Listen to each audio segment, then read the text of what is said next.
سلام، خسته نباشید. مختار پورکریم هستم که در تاریخ 26/9/90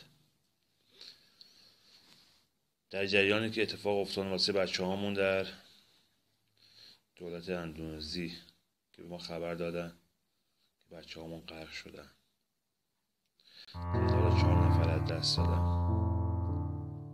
تنها ما جسدی که تغییر گرفتم جسد خواهر خانم بود. ساعت 10 صبح بود که به من خبر دادن که لنج تو آبهای اندونزی غرق شده. منم سر و سیر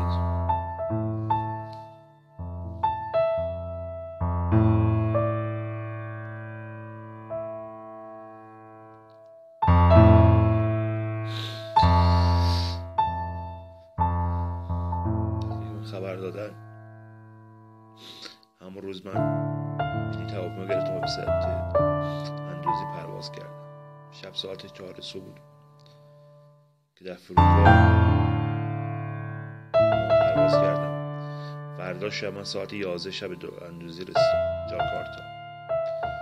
تا که همزبانی پیدا کنم هلوهوش 3-4 سال زمان برد که من یه همزبان اونجا پیدا کنم که واسه من متوجه بشه که من نمیتونستم توی دولت اندونزی چی میگذره، چی زبانی صحبت کنم. از اون لحظه‌ای که به من متوجه شدم یه بنده خدا پیدا کردم اسم علی که گفت با دوستان که در اندونزی تماس گرفتم اونو واسه من معرفی کرد. بعد از 24 ساعت بعد 48 ساعت که گذشت ما رو به سورابایا بردن که موقع اونجا که بچه ها بارگیر کرده بودن تو لنج متوجه شدیم که اینا غرق شدن. تنها غرق شدن ما فقط لاشه کشتی دیدیم. توی این کشتی 260 تا از تبع ایرانی بودن، افغانی، پاکستانی، بنگلادشی، عراقی بودن. بعد از 4 روز گذشت ما رفتیم لب دریا، دیدیم جسدها عین بادکن از سر آب.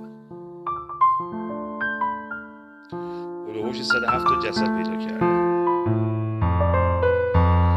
170 جسد 45 تا جسد ایرانی بودن، بقیه سریگانهایی بودن و تبع افغان و پاکستان و عراقی بودن.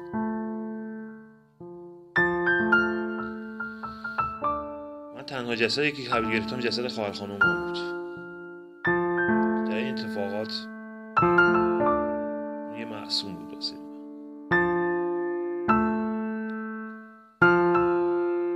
مدتی ازش گذشت متوجه شدیم که اینا یه سری دیگه زنده هستن. من از یکی از دوستان تو ایتالیا بود تلفن زد گفت یه فایل باز کردم واسه که این عکس‌ها ببین میتونی پیدا کنید. متوجه شدم بله. از زاویه 13 متری متوجه شدم که یکی از این عکس‌ها متعلق به برادر خانم به نام مجید قربانی. در سال 92 برج 492 متوجه شدیم که جزیره نارو آتش گرفته است.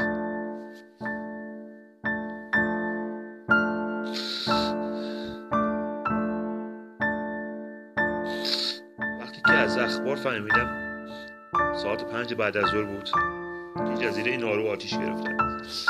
من بلافاصله تلویزیون روشن کردم و اخبار BBC رو گوش کردم.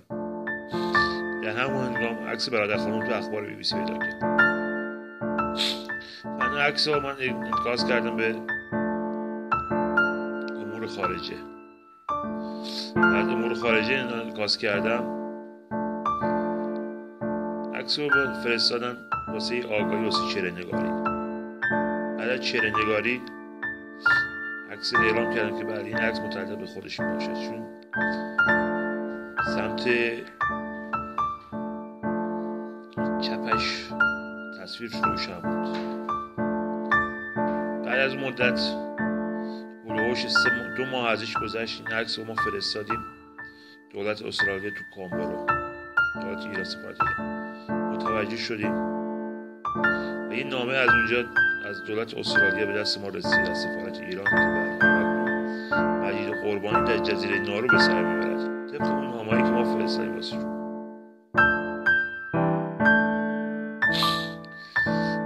از دولت استرالیا، از حقوق بشر، از رسانه ها، از برادرانی که اونجا تو جزیره نارو بودن تقاضای کمک میکنم. گرفتار شدم،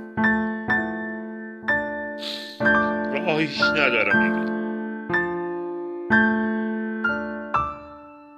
کمکم کنید.